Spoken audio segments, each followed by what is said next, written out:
All right. Once again, we have a new episode of Your Mental Health Ally, and it has something to do with your preparation with upcoming March 2026 licensure examination for teachers. Kasi may mga nagtatanong din kung how do they prepare for one's mental health before the board exam. Ano ba yung mga mnemonics or strategies na pwedeng gamitin pagdating sa exam or how you're going to manage itong mga kaba. Baka kasi hindi na matulog before the exam. So we have our new guest, si Miss Leanne, from recently passed the board examination, and by the grace of God, she's one of the top notchers. So Miss Leanne, how are you today?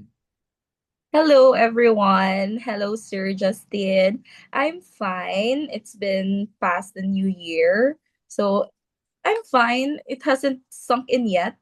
I'm one of the top notchers. But I guess there will be something na magti-trigger talaga na, uy, you top the board last September.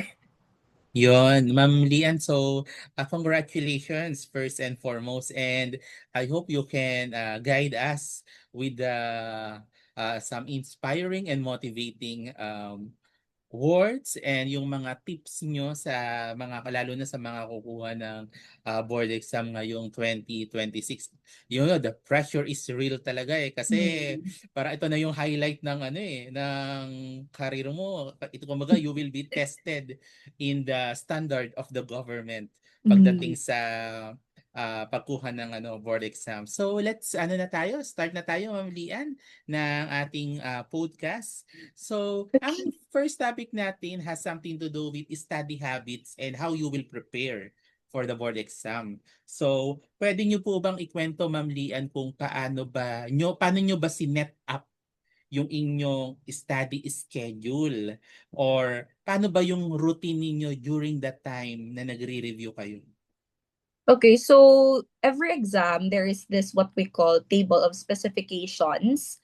Under that table, we have the different objectives and the number of percentage of the items that will come out in the exam. So because of that, I use the TOS yung tawag dyan.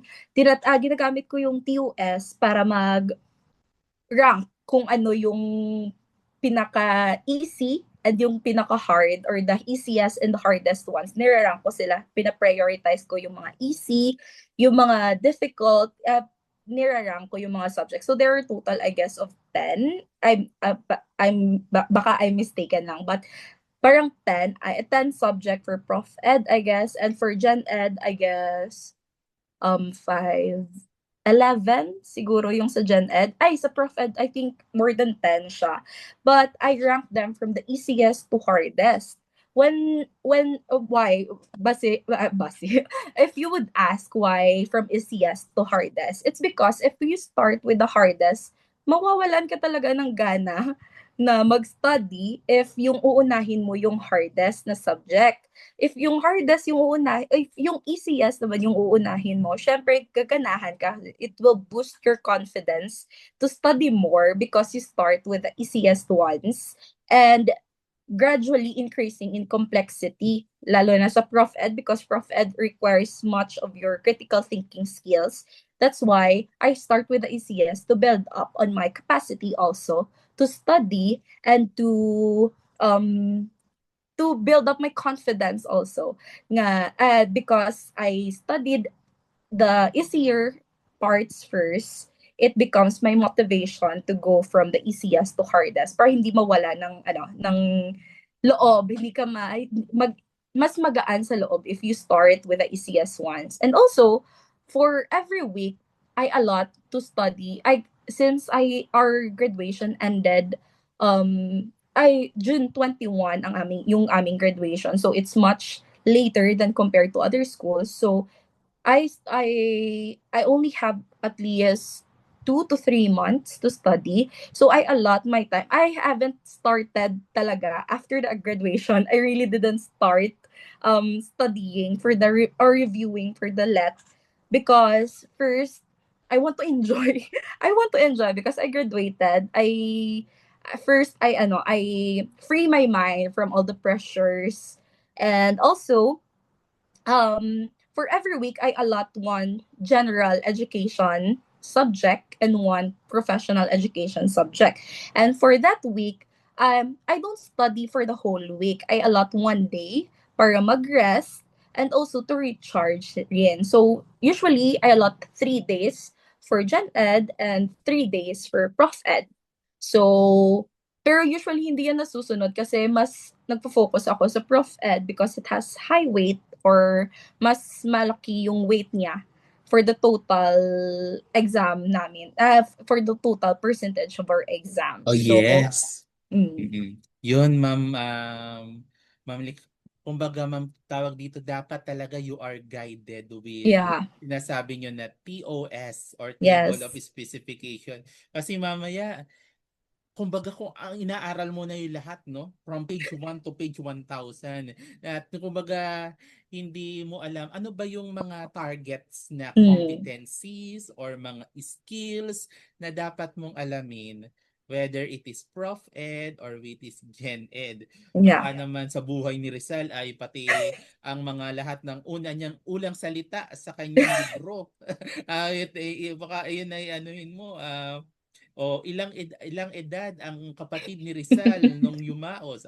So what you try to say is you find you be guided with the TOS, and you start with the ECS, kumbaga para mas ma-motivate ang ating Yes. mga left takers.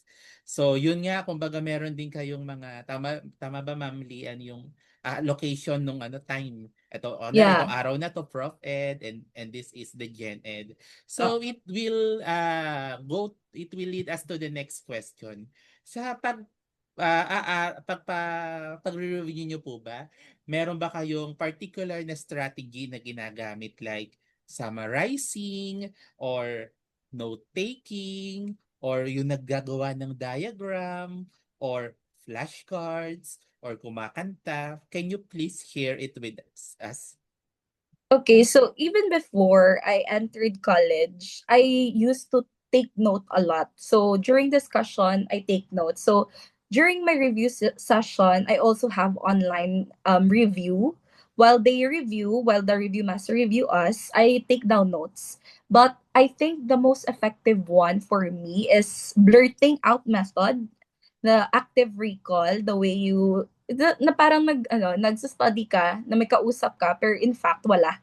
So, bali, you blurt out all the things that you have learned in order for it, because I know, I learned from my college years, the more senses that you use, the more retention you'll have. So, I guess, blurting out method really works best for me. And yun talaga yung method ng pag-aaral ko. After I take down notes, I recall it through blurting methods. And also, especially for Gen Ed, because it has a lot of concepts, I use flashcards. I make my own flashcards para more customized and contextualized to what I wanted to learn.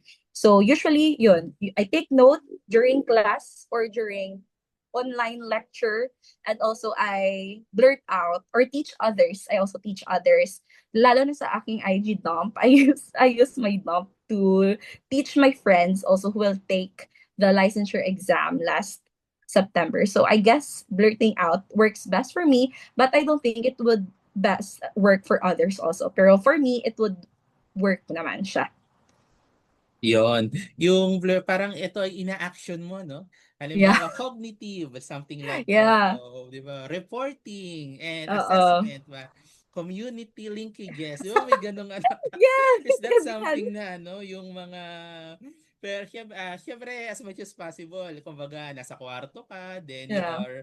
are doing this actions, kumbaga, mas madali mo nga yung sabi nyo na the more senses na na-activate, mas nagre-retain siya. Yeah. So, ang gandang yon. And then, yung flashcards, ma'am, na ginagamit nyo. Ito yung ginagawa nyo, no? Yeah. I customized Kino-customize it. nyo. Yeah. Mm. I have a Kas- lot. lalo na sa Gen Ed talaga dahil I am very low attention span and my memory. Akala nila nagsa-study lang talaga ako pero actually very low rin yung memory ko kaya need ko talaga ng flashcards and drills para maalala ko yung mga topic. Ma'am, yung flashcards, ano ba yan? Everyday nyo ba yan tinitingnan? Paano ba yan? There are days that I don't like studying talaga. I don't like opening my book. I don't like even reading something. So I use that flashcards lalo na if I'm bored, I'm just sitting outside my room, nagugulat na lang yung mga aso ko na nag-answer ako ng flashcard, ako mismo yung gumawa. But it's work it's not really every day, but almost all the time naman ginagawa ko 'yun. Okay. Yan. Yung sa oras, ma'am, pag nag-aaral kayo, pag nagbubuklat kayo ng flashcards, meron bang time yan? May preferred time ba yan? For me talaga wala. Wala.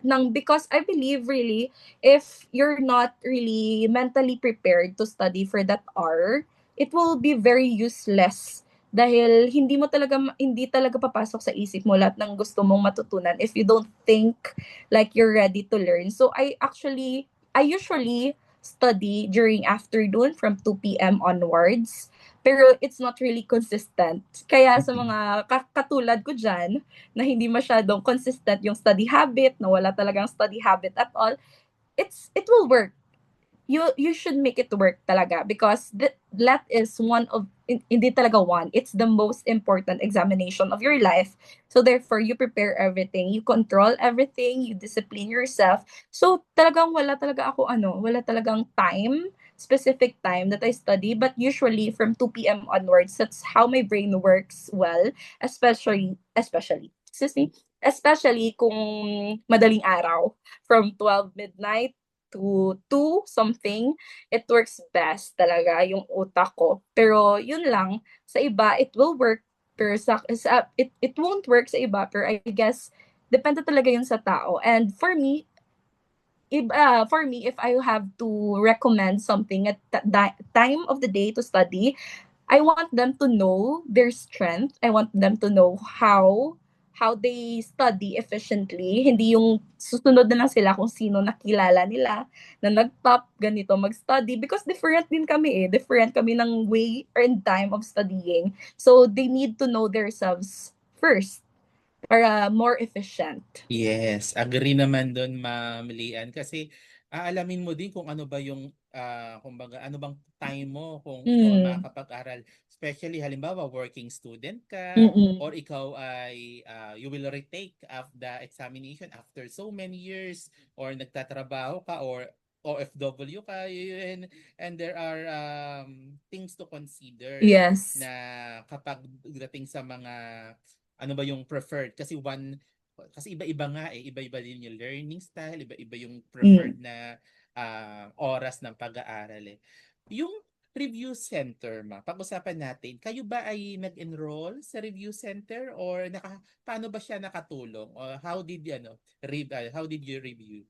Okay, so actually, I enrolled in a review center here in Bacolod. It's St. Louis Review Center in Bacolod. They have different branches all over the Philippines also, but I enrolled here. What can I say about the concept of review center teaching you stuffs when it comes to let? Nang actually, the more resources you have, the more teachers or people you learn from, the better. So I guess the review center that I enrolled in really helped me a lot because a lot of the review masters are also um, top notchers during their time. And I learned a lot from them. And they inspired me to become like them also. Like, it was not my dream to become a review master also. But because of them, it inspired me. It inspired me to top the board and also to become a review master man, kagaya nila. But review center and even the online ones helped you. It can help you because you cannot have it all eh. Hindi mo alam yung lahat. That's the one thing that you should learn before you enter your review session, your review journey. Hindi mo alam lahat. and it's okay to correct all your mistakes, what's the term by Alvin Toffler? That's my favorite. It's okay. Okay.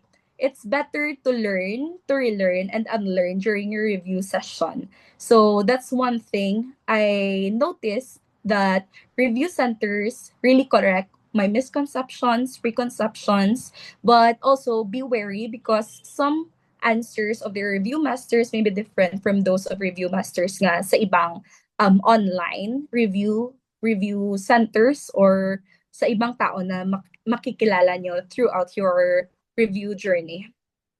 Okay. Yun nga yung isa din sa mga benefit nung pag may nag-enroll ka sa review center kasi meron ng prepared materials na Mm. kumbaga inaral na Yes, and it's yung statistically strategies na explain na. statistically na curated, meaning Mm-mm. from previous review, previous let exam, previous let na yun. So it's better because it's standardized. They know what the items will come out. Ganun po. Okay. And aside from that, tinuturuan din kayo mag ano, 'di ba? Yung time management, yung Yes. shading, proper shading, yung mga Yes. as much as possible na tama ba ako Lian na kailangan may time ka para mag-review ng Yes. answers mo. Mm. That's the first thing my review master in my previous school told us. For every question, you only have 15 seconds to answer if you want to review. So it's very short, lalo na sa Gen Ed. Gen Ed questions are short, but they have broad concept. Pero Prof Ed questions, they are very long, so it requires you quite some time to answer. So dapat alam mo that for that number of item, dapat ganitong seconds lang yung answer mo. Ganitong seconds na dapat. So that's something I've learned, and also practicing in our review center, how to shade, how to answer. I guess we have answered almost 600 questions per day. So it will help you talaga if you have review center. Ang dami naman noon, 600 ano. Yes. Parang That's the maximum. Sometimes, yung mga iba, 300 naman. Pero usually, aabot talaga dyan, lalo na pag final coaching. Ayan. So, thank you for that, Miss Lian, for sharing your thoughts about review center. So, why not nga naman if you can na mag-enroll sa review center? And speaking of review centers and mga materials, kapag ikaw ba'y kukuha ng PRC board exam, ano nga ba yung mga must-have na mga reviewers or resources na dapat meron ka? Okay, so in the context of licensure examination for professional teachers, it is under the Board of Professional Teachers. And the people behind there, they are also the ones who are making our book.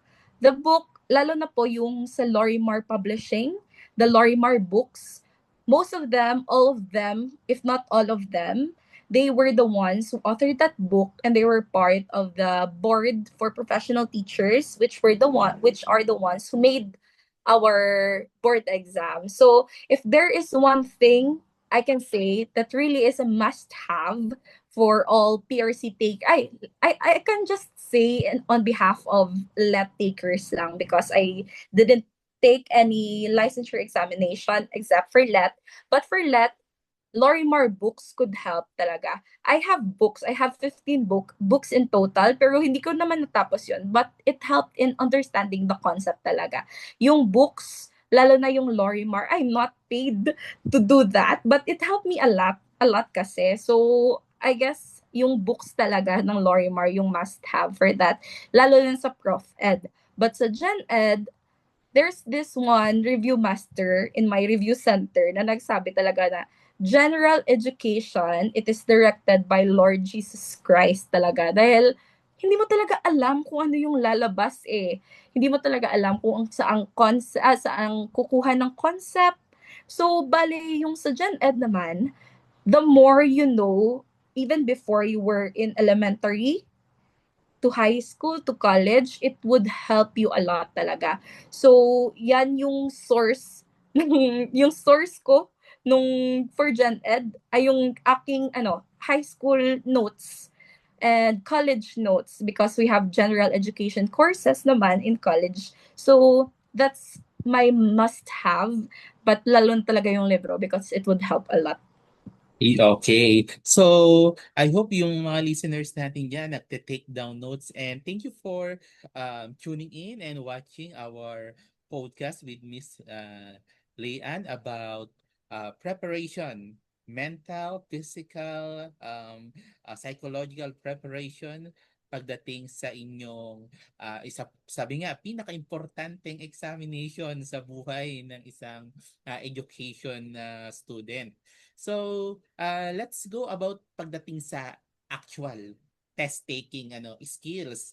Ano ba yung mga dapat na alam mo pag ikaw ay hindi ka lang naman kasi nagre-review, you will mamasterin mo din yung pagsagot pagsagot Mm. mismo. Kaya nga sabi mo kanina 15 seconds yung pag kaya yung iba kasi 40 seconds talagang kung babasahin ng so let's talk about test taking.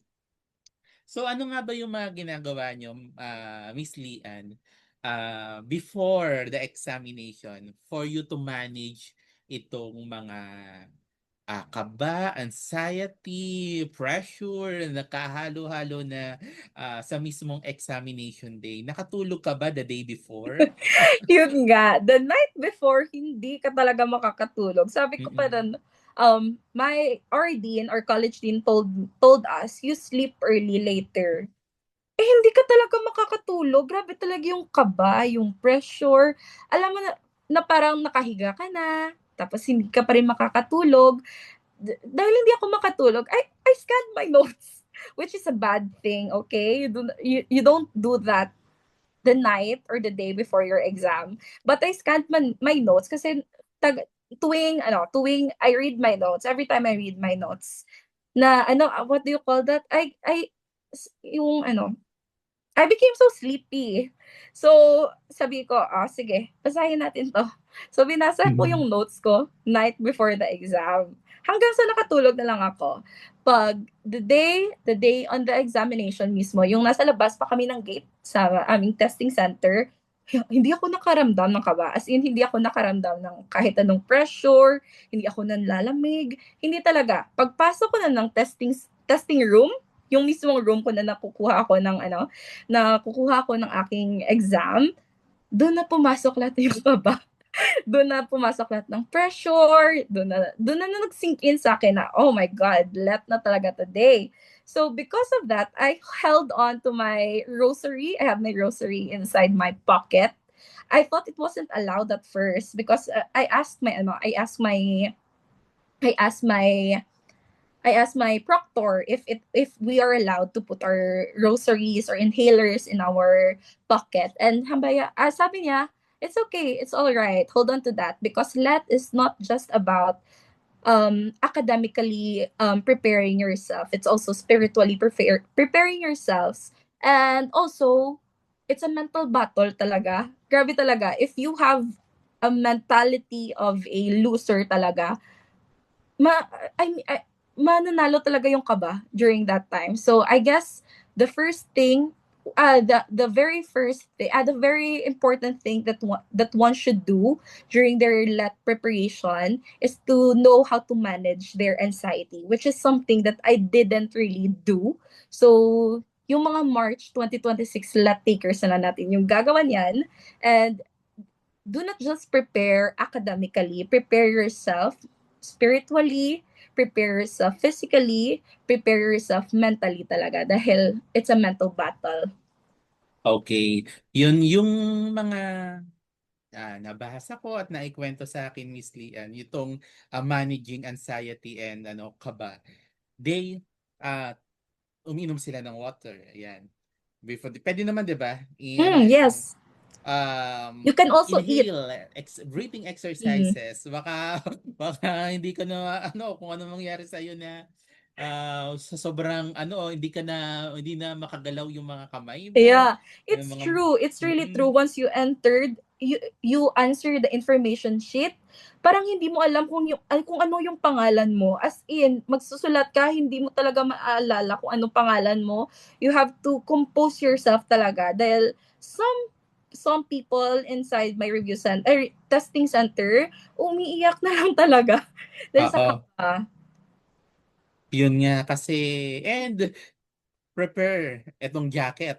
Yeah. Baka sa sobrang lamig makadagdag pa yun nung pressure Yeah. at yung kaba. So, ayun. So, we have to prepare mentally, physically, magdala ka ng pagkain. I hope Yeah. pakain yan at tubig during the examination. So, ano naman yung mga tips or strategies nyo para mas makapili ka or mas maspatan mo yung ito yung ito yung best choice na sagot. Meron ka bang parang elimination technique or mga screening strategy para mas mapili mo yung right choice for you?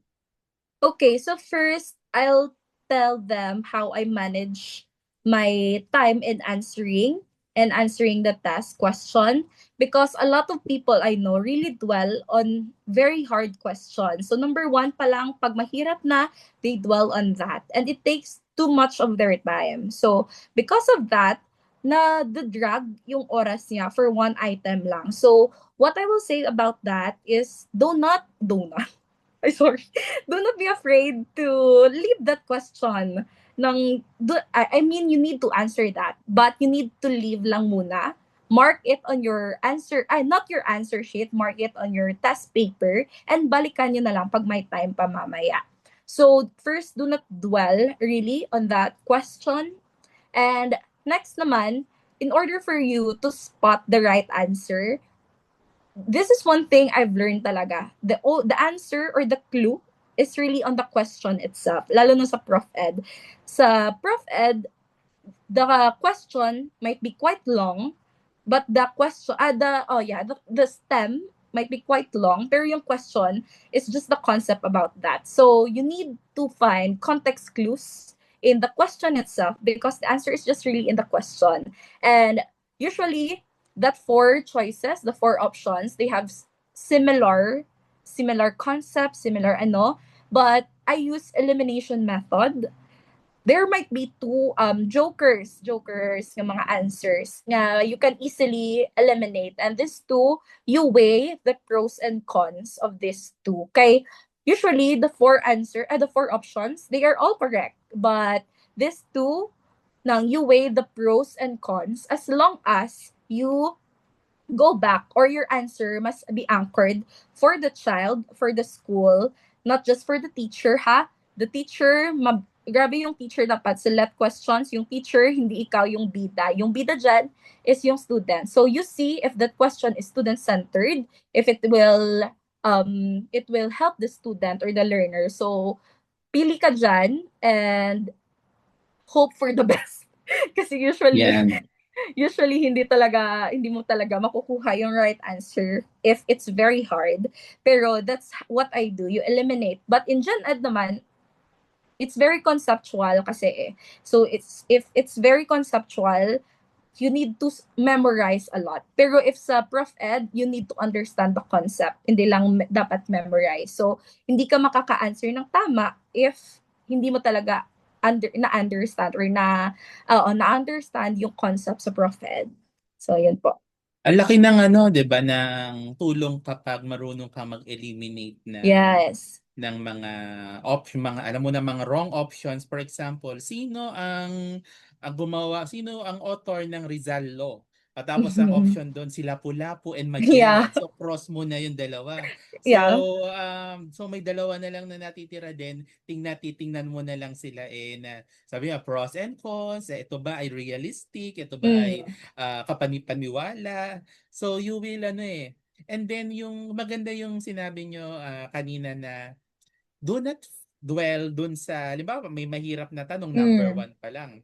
Kaya mashock ka na hindi ka na makaproceed dun sa next Yeah. question. So, dun for the benefit of our listeners, pwede bang sulatan yung test booklet na pinoprovide?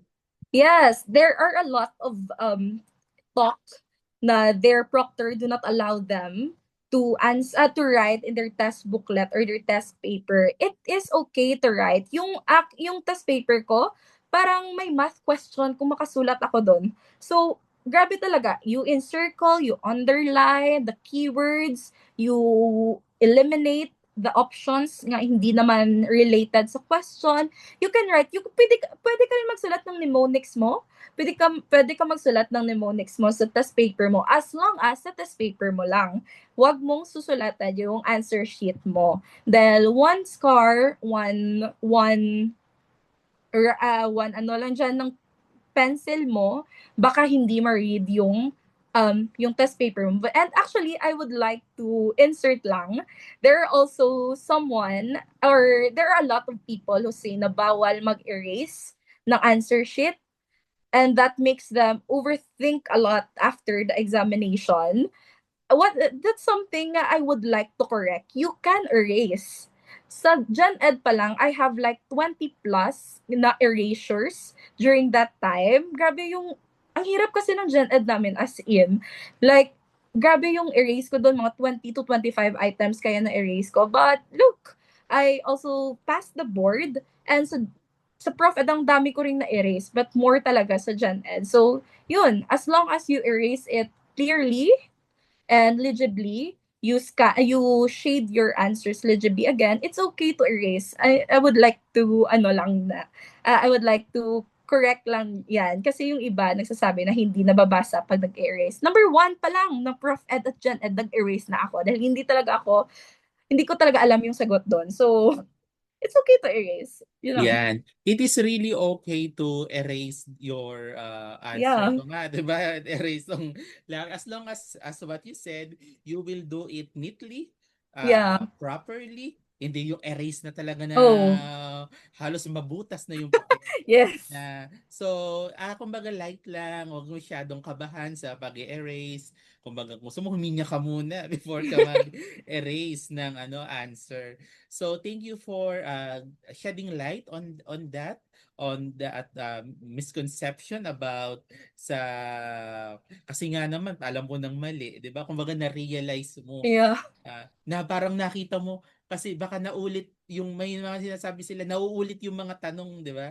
Mm-mm. Kunwari ito English din Tagalog, ayun pala yung Yeah, yung it really naintindihan mo. happens. Mm-mm. It really happens. Like, same concept, different form of questioning lang talaga. So you have clues in other questions too. So it's okay to erase. Don't be afraid to erase your answer Okay. as long as it is done neatly. Next question natin is how do you manage your time? Ito pala, kung hindi ka sure sa iyong answer, anong ginagawa mong strategy? I think you have already explained this. Kapag hindi pwede ka naman mag-skip, pwede ka Mm. naman and then lagyan mo lang siya ng note, lagyan mo lang siya ng mark, then pwede mo na siyang balikan later. Or pwede naman manghula kung wala ka talagang Yes! Manghula na lang talaga and pray for the best. Mm-mm. Like, ang daming question na talaga out of this world. Hindi mo talaga alam yung answer. Hindi talaga na klase during your college years. And let go and let God just answer. Ang Mm-mm. importante for that 150 item, na answeran mo lahat. Dahil if may na-skip ka na isang question, I guess, na hindi mo pala na-shade, I guess there will be a skip na how many item na hindi mababasa yung answer mo. So as long as kahit hindi ka pa sure, kahit hindi ka kulang yung time mo, answer the test item, answer your examination nga 150 item talaga yung na-shade nyo. Meron ka bang na-encounter diyan na sa palagay mo itong error na ito ay gawa ng examination na error to sa pagpiprinting o parang namali lang ng spelling yung gumawa ng exam? May mga ganun bang Ay, during our time, parang wala naman. mm-mm, Hindi na kasi booklet ngayon eh. Yung test paper namin, like yung usual test paper in school na mm-mm, exam, hindi oo, na naka-booklet ngayon. So, yun, parang wala. It's very clear. Yung mga questions lang yung hindi clear. Or ayun. it's not clear to me, I guess. So, yun, yung parang hindi mo talaga alam kung saan nanggaling yung mga question na yun. So, kulang lang siguro sa preparation or hindi ko talaga na-meet yung question na yon. So, It's okay naman. Manghula ka lang. Oh, it's Manghula rin ako. okay. Ayun nga. Then, ang next question natin is, can you please clarify ilang items ba ang Gen Ed and ilang items ba ang Prof Ed and Major? And ano ba yung ginawa mo? Paano mo bang minamanage yung oras mo? Halimbawa pagdating sa Gen Ed, 150 items. Ilang oras mo siya sinagutan? For Gen Ed, I really finished, for Gen Ed, ilang oras nga? From 8, 8, we have like 2 hours, I 2 hours, guess, 3 hours, something? Mhm. 2 hours and a half. Siguro, I guess, parang ganyan, 2 hours and a half yung for Gen Ed namin. And for Gen Ed, 150 items. Personally, I finished it for like 1.5 hour. Because I see to it for 50 items, I answered that 50 items for 30 minutes. Yan kasi yung na-practice ko during my review journey.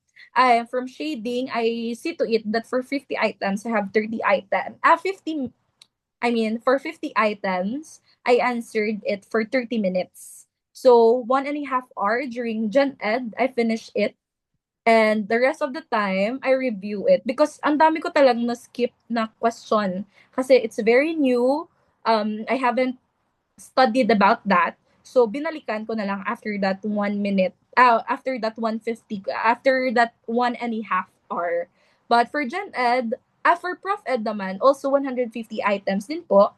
And for 150 items, we have like 2 hour, 3.5 hour or 3 hours. I forgot about it na. Basta ganun yung timeline. 3 hours, I guess. And mas mabilis kong na-answeran yung Prof Ed kaysa sa Gen Ed. So sa Prof Ed, I guess, those long questions, 150 items, I finished it for like 1 hour or 1 hour and 20 minutes. And the rest of the time, I reviewed some people really, if tapos na sila, ay, if nakatapos na sila, lumalabas na sila sa testing room. But one thing I would say, maximize your time.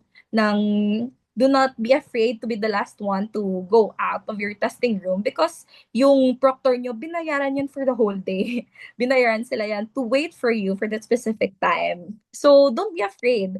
For Prof Ed, for major naman, wala po kaming major sa elementary, but I have friends who took major, lalo na in special education. During their time, though, I guess 3.5 hour ang kanilang majorship, and I cannot say much about that because I do not have majorship, pero 150 items din po. So 150, 150, 150 for those who have specialization. So total niyan 450 questions in one day. So imagine, sabi nila yung super easy lang daw, pero lalo sa majorship, they have 450 question to answer in one day. For that fact only, it's very not doable if you do not have the mentality of a future teacher. Yon, thank you for sharing that. Pero I would like to clarify,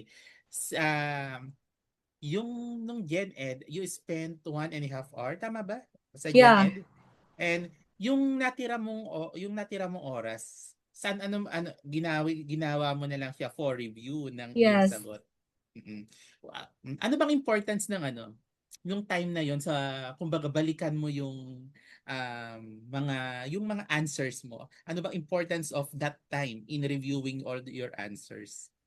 You really have to spend time to review because there are some things that you may mislook as you answer it for the first time. So, ito pa pala, yung pag layout is, I don't think it's the right term. Yung pag layout ng pag-edit nung question namin, usually A, B, like A sa itaas, B sa ilalim. Yan yung usual, 'di ba? A, B, C, D.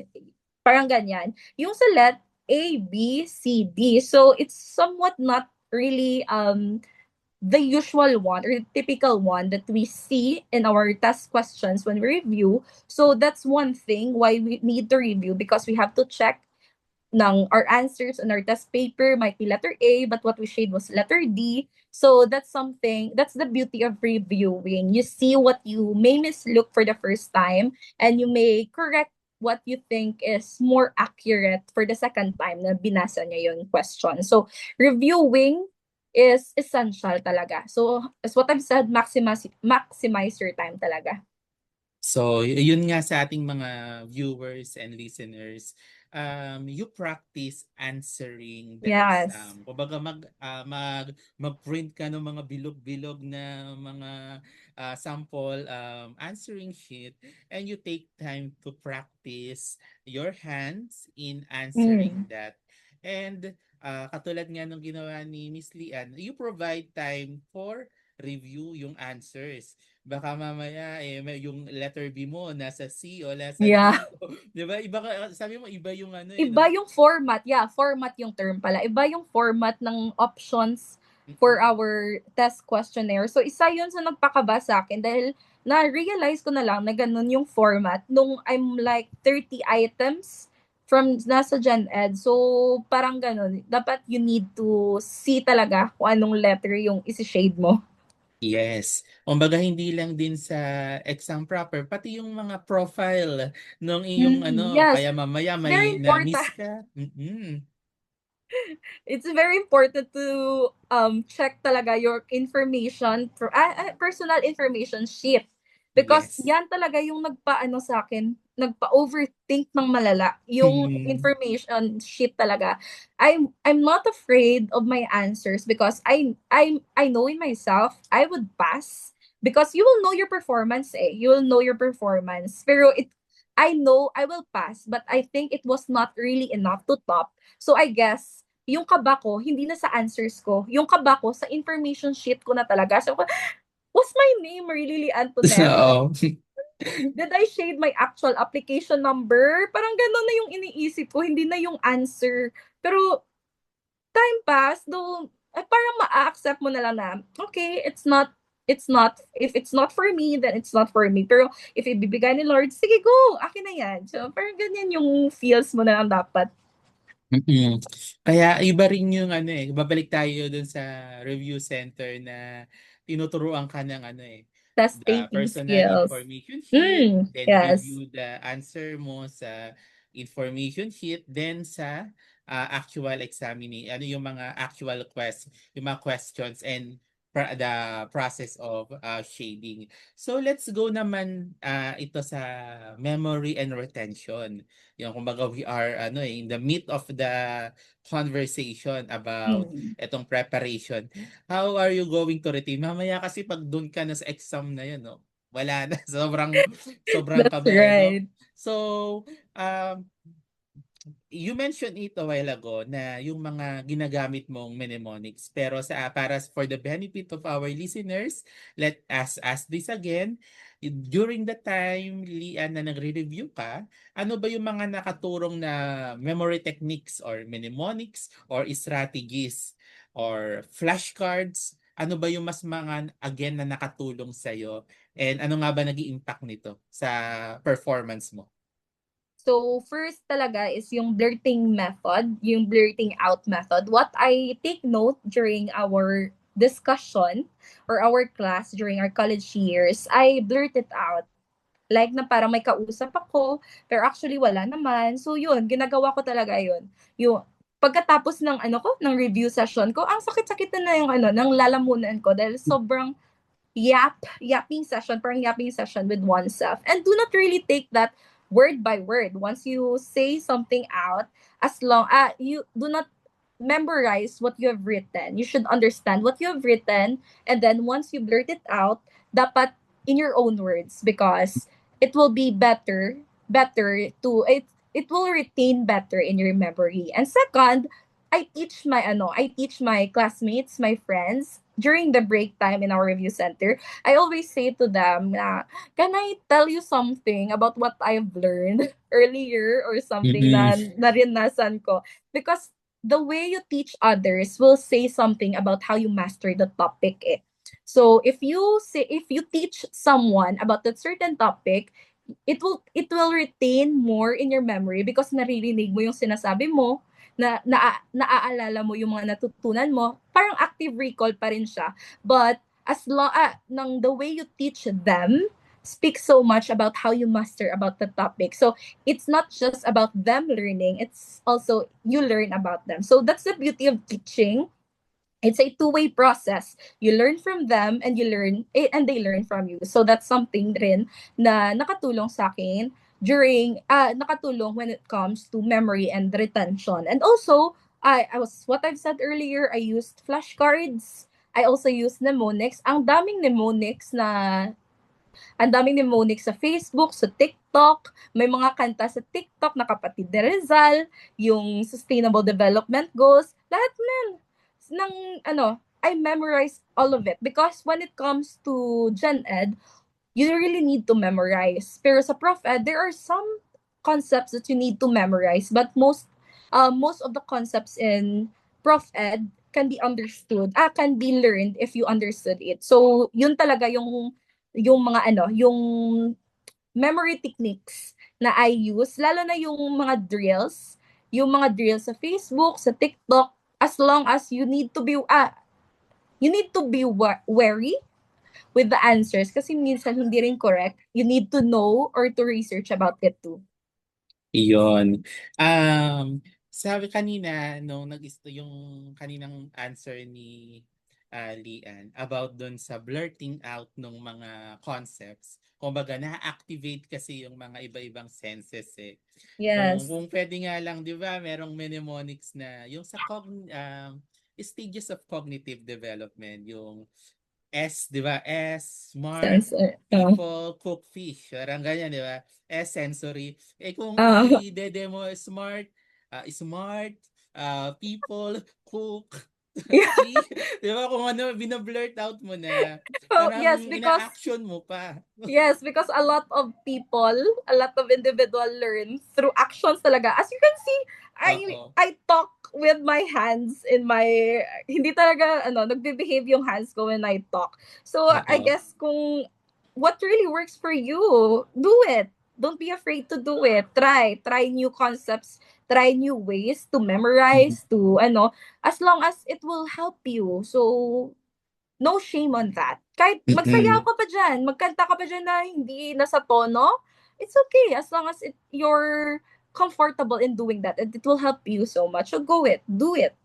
Kasi iba-iba rin na yung learning style and strategies ng isang Yeah, learner. Maybe what works for you may not work for others, but as long as you know yourself yeah. and you know your learning style, that works eh. Kung ikaw ang gusto mo yung drawing, yung Mm. puro Mind diagram, mapping, yeah. mm mind mapping, concept map, tapos yung flashcards. Lagi ko naririnig yan ng mga flashcards eh Yeah. na yung iba nangihiram na lang, yung iba kino-customize, yun like sa Yeah.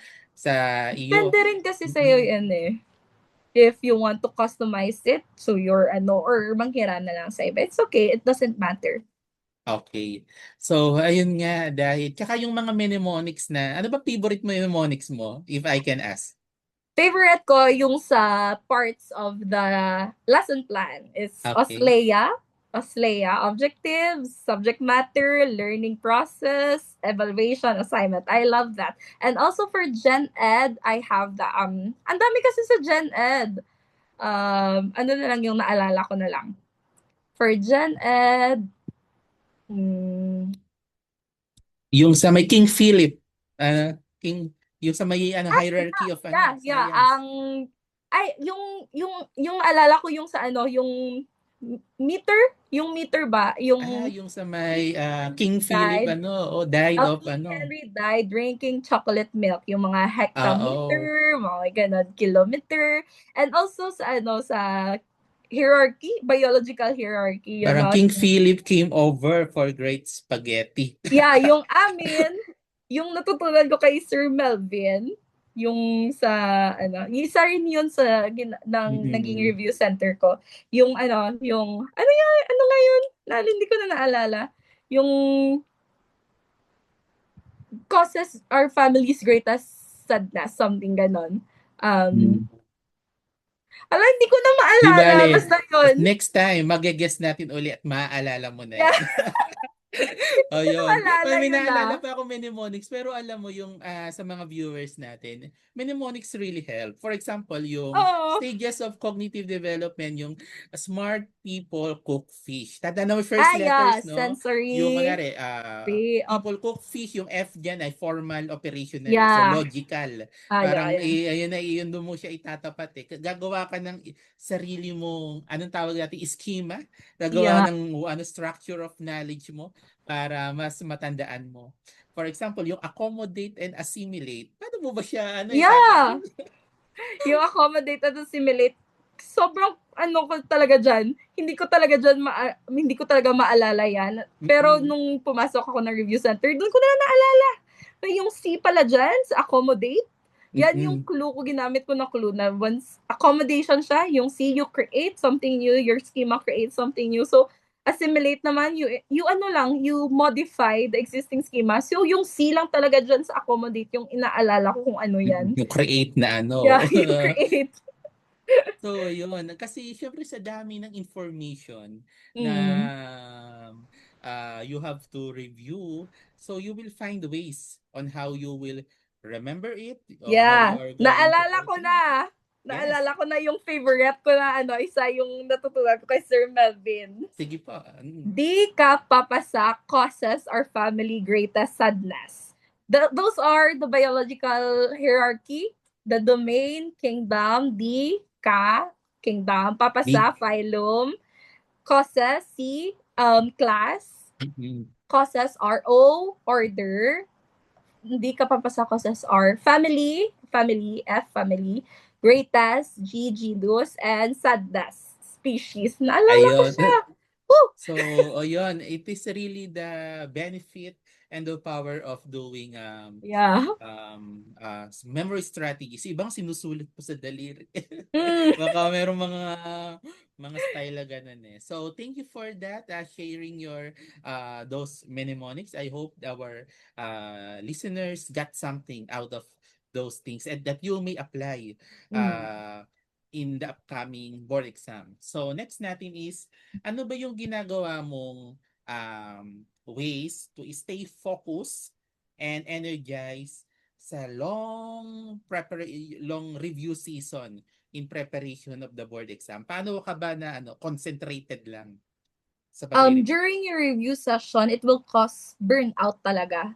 Yung the will is there to learn, but hindi talaga sumasabay yung katawan mo to do that certain something. So, one thing I use is what we call the Pomodoro technique. I know a lot of the let takers or even the viewers know the concept of Pomodoro technique, but I usually use the longer ones, the longer session of Pomodoro technique. Usually for Pomodoro, 25 minutes study and 5 minutes rest. So, sa akin, I utilize 50 minutes study and 10 minutes rest. So, for that cycle, I study for 50 minutes and for 10 minutes, I rest. During that rest, actually, hindi talaga ako nag-rest.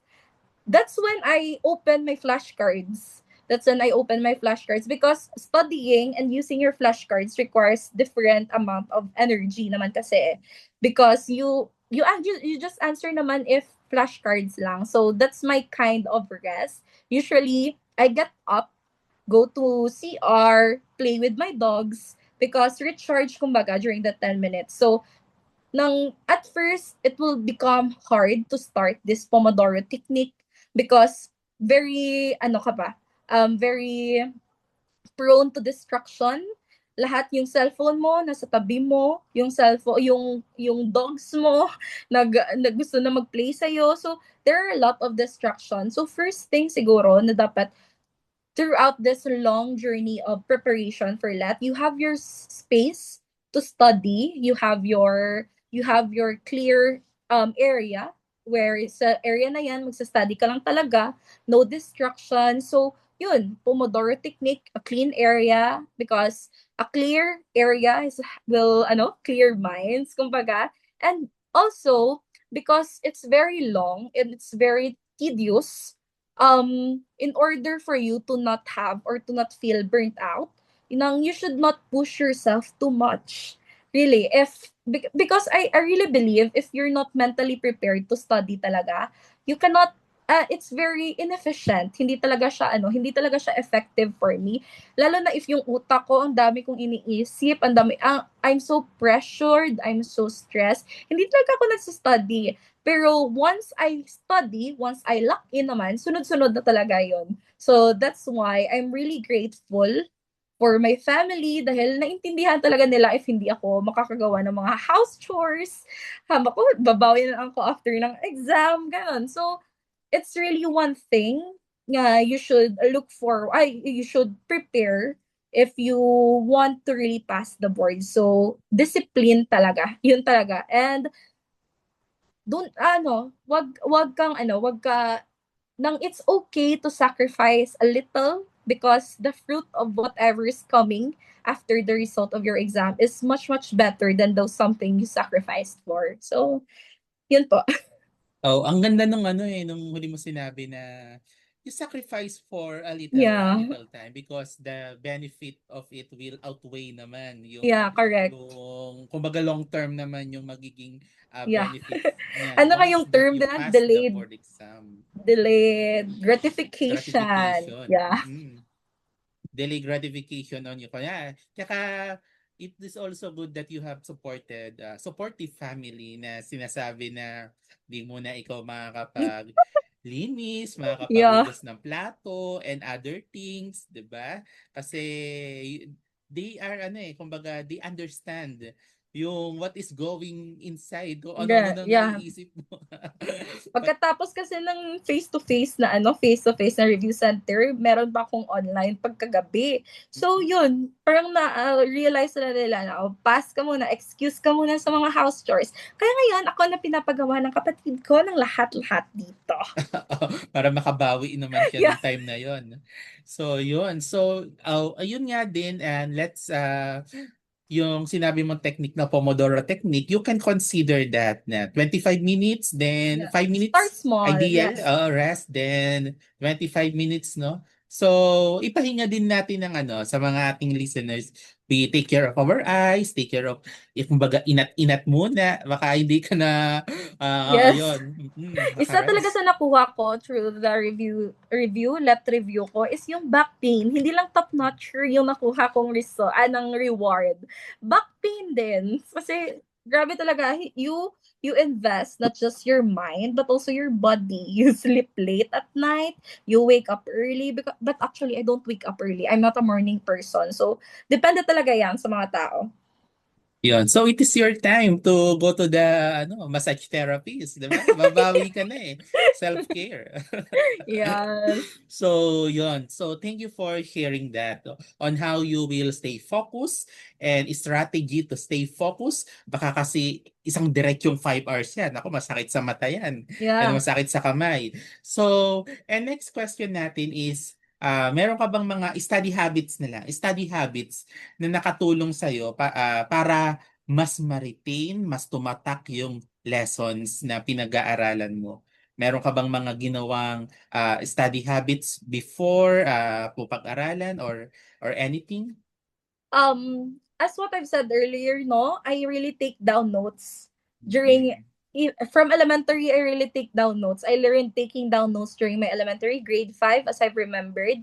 I really take down notes. So, and then people really asked me during my college years, gambas, sabi nila, baka nag-aaral ka na lang, baka kaya ka hindi nagkakajowa dahil nag-aaral ka lang, which I digress because I don't really study that much after class because grabe yung load eh. Alam niyo naman, college, parang tinitest lahat yan sa'yo. So, grabe yung load sa college. Hindi ka talaga makaka-study if you really want to study. So, ayun, during the discussion, I take down notes because kahit yung mga pinsan ko, sinasabihan ko, you take down notes tuwing nagde-discuss yung lecture or prof nyo, take down notes because it will help you a lot. Hindi, except from your hearing, you see whatever they teach you sa yung notebook and then you write. So, a lot of senses work in one sitting. So, parang it would help you a lot. So, lalo na, also, in the context of let, in Gen Ed, lalo na sa Gen Ed, in one question, you will encounter multiple concepts eh. For example, ang question lang is about this one, ang choices, may apat na choices, yung tatlong choices pa lang dyan, you would learn something from these three choices also. So do not just answer the question, you also research about these three options. That's what I am doing. Example, if the question is just about okay, ang question ng dapat yung answer is constructivism. Example for that. So, andyan na yung concept ng constructivism. Alam mo na dahil andyan sa question. But these three concept, example is ang perennialism, what are the other? Naturalism. Yeah, naturalism, also the cognitivism. These three concepts, you can also learn this while answering one specific question. So, sa isang question pa lang, you learn four concept. It's not because you have learned about that you will know about that all throughout your life because learning is a lifelong process.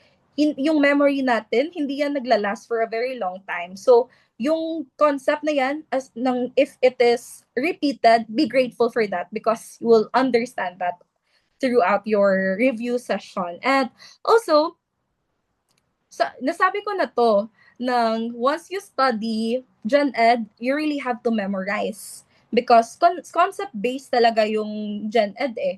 Yung objective talaga, sobrang objective talaga ng Gen Ed. But for Prof Ed, you need to understand. Okay, for Gen Ed again, you have to memorize. Kaya yan, memorize. Pero if sa Prof Ed, you need to understand the concept. So, that's something na dapat those let takers will have to work on because Prof Ed is really very subjective kumbaga.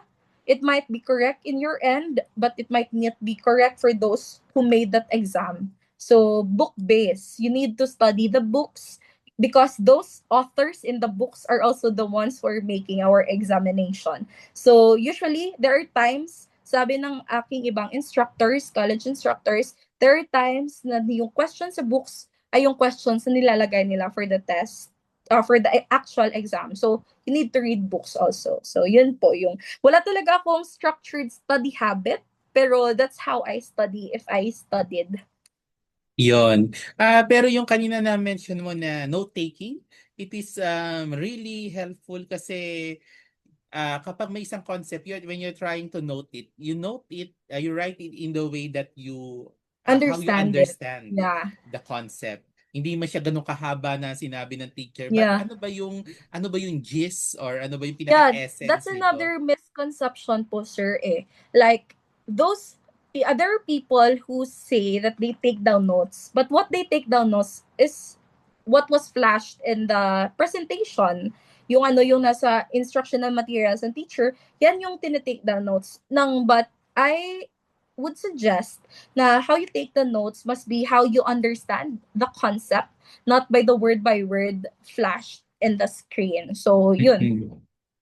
Ayun. And yung kanina na halimbawa, yung mga options na, halimbawa, yung philosophy of education na Mm. may mga ism. So, Mm. baka sa isang sa review mo lang ay, halimbawa, nag-answer ka lang ng behaviorism, di mo na inaral yung ibang concepts, no? Baka lumabas naman sa board exam mo yung ibang Yeah. ism naman, na ibang philosophy. So, you create that kind of structure na ito yung pinagkaiba-iba niya by understanding yung iba't ibang philosophy of education. So thank you Correct. for that, Miss Lian. So we move on for our next question. Um, it has something to do with group study. Ito bang mga group study na ito ay nakipag-join ka ba sa group study, or do you prefer studying alone or in a group setting or hybrid? What is your thought about that? Personally, I really prefer studying alone because people, lalo na yung friends ko, they study very quietly and I studied very loudly. I study very loudly.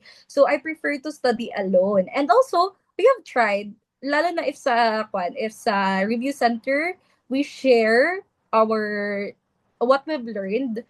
So we share the concept or question. We share question. We usually ask question that we have learned na hindi alam ng iba. So that's our way of studying as a group.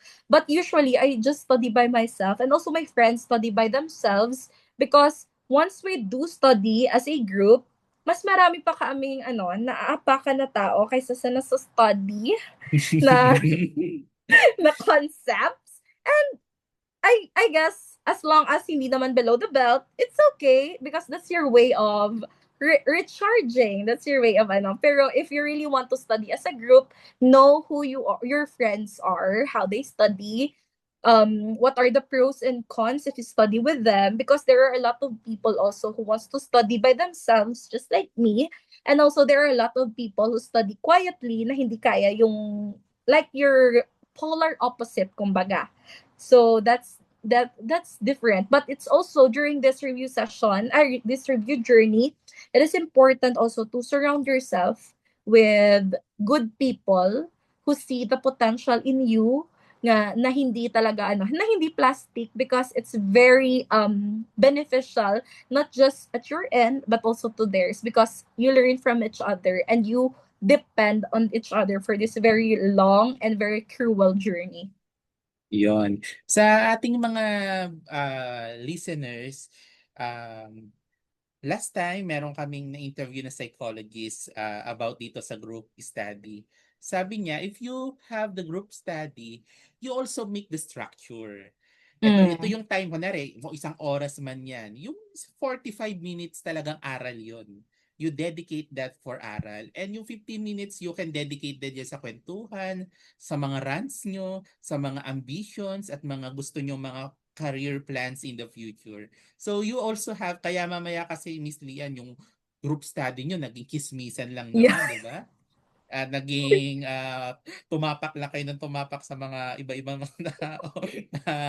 Mga ganong ano. So you also have the structure when it comes to group study. And by the way, we have also the podcast dun sa mga what will you do if you fail the board examination. So meron din kami podcast diyan. We invited psychologists on how you will navigate the feeling. Kasi baka kasi it really affects, di ba? Kasi mabigat talaga yung feeling na yan. Mm. Kung gaano kataas ang feeling mo nung ikay pumasa, how much doon sa pag ikaw naman ay nag-fail. So, we have that podcast. Kaya always stay tuned with the support group, your mental health ally. And we are almost done with our podcast, Miss Lian. So, ano nga ba yung mga top memory hacks or mga kahit study hacks na pwede mong ma-share sa mga future or sa mga kukuha ng March 2026 let? Okay, so again, babalik lang ako sa mga sinabi ko earlier. First is active recall talaga.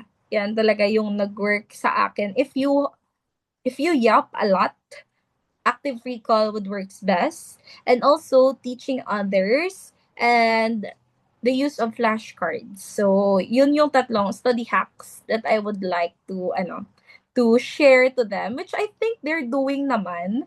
But it matters talaga. What matters, I mean, is how you execute this three, because it could either make or break you. What if gumawa ka lang ng flashcards, hindi mo naubos na yung time mo kakagawa ng flashcards, tapos hindi mo na use, kumbaga. So you need to be wise on how to do this three in order for it to become efficient and it would become beneficial to your learning journey. Yan. Thank you so much, Miss Lian. Alam mo yung sabi mo kanina na if you, once that you learn, teach it to other people na in a Yeah. simple way, no? Hindi ko alam kung sino scientist yun na sinabi niya na if you want a concept, if you want it to be understood by the people, explain it to a Teach it to the child. child. Oh, explain it to Yeah. a child. Kung at pumagets niya, good yung ano Mm. mo, concept na yon. So, thank you very much, Miss Lian, for joining us for this a conversation on mental, physical, academic, and other sort of preparation as you take the board examination for this year. And I hope you can, sa ating mga listeners, you can make it this year. And let us get to know before we end our conversation. Ano nga ba yung final message mo sa mga kukuha ng board exam? Okay, so whatever I said today may work for some, but it may not work for some rin. So, first things first, you need to identify yourself. You need to what's the term? You need to know Know yourself. yourself. Yes, you need to know yourself because when you know yourself, feeling mo you're very efficient talaga. You know how to study well, you know yourself, you know how to study, what to study first. So that's the first thing na one of my final message for those who will take the board exam. And also, teachers, because you're teachers, you got the degree in teaching naman, do not be afraid to take risk. Okay? Do not be afraid to take risks. Do not be afraid to sacrifice little things now. And also, your hard work will never betray you. Like your 4 years stay in your university will never betray you. Kahit pa paano may natutunan ka dyan sa 4 year mo na stay. And also, if something is beyond your control, let go and let God. Because when you take the exam, there's two things na you can control and you cannot control. So first thing na makokontrol nyo is how you answer. You can control how you will carry yourself inside the testing room. You can control what to answer because makokontrol mo talaga yan. On the other hand, there's this thing that you cannot control, and this is the result of the examination. But because of that, if you cannot control, if it's out of your hand, it deserves to be out of your mind also. So, yung kapoy ba? Ano yung kapoy? yung ma, Baka Visayan word ba yan?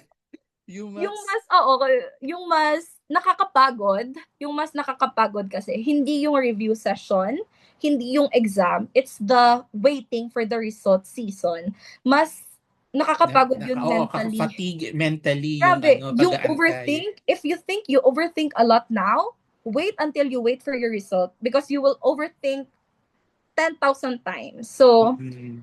what I've said, if it's out of your hand, it deserves to be out of your mind also. So, that's the thing I want to say to them as they take their examination this March 2026. And I hope they will have fun time also as they study, as they move closer to their last or to their most important examination of their life.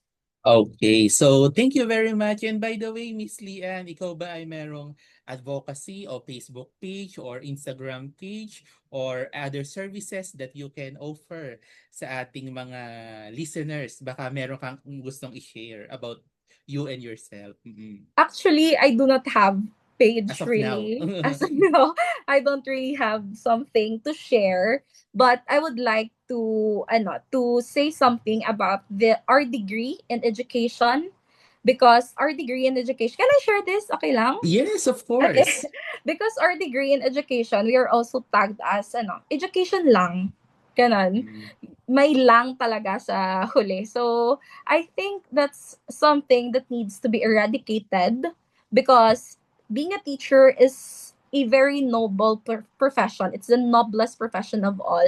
As cliche as it may sound, sasabihin ko talaga to because there are no other professions other than being a teacher that can make any other profession. So, dapat hindi lang kami education lang. Dapat we're treated the same way as being treated as doctors are being treated, the engineers, because they're nothing, they literal na wala talaga sila if not because of teachers. So and also I don't really have ng something to promote because I'm just starting. Bago lang talaga ako, bagong salta sa education. But I hope for the best of everyone. And if you want If you want something, baka gusto nyo mag-tutor, online tutor, you can reach me lang sa aking Facebook account na Liantonat M. Valdez or sa aking ng Instagram na Wiantionet. Okay. Or you can message us in Yes, you our can message Sir support group, Justin. and we will course your message to Miss Valdez about her yung kanyang expertise para And also ma-guide if they ka. want to if they want someone who will talk about their experiences in Let in person, I can also do that as long as I can naman. Yan, yan. So, thank you so much, Miss Valdez, for Miss Lian, for giving the importance of, aside from study habits, strategies, memory tips, but also the value of the teachers in our society, that kung ano ba yung napakalaking role nila na ginagampanan. That's why we invite teachers, kumbaga, to guide us through with this. And I hope we will invite you again na next time. Kumbaga, sana maging guest ka uli namin. I-invite ka uli namin Sure. na, Lian, about sa mga Sure. other topics, that whether it is mga guiding yung mga estudyante when it comes to mental health matters, on how you will communicate with them, sa sa mga students and learners, and other topics that can be related to mental health and mental wellness. So once again, to our viewers, thank you very much, and good day to everyone.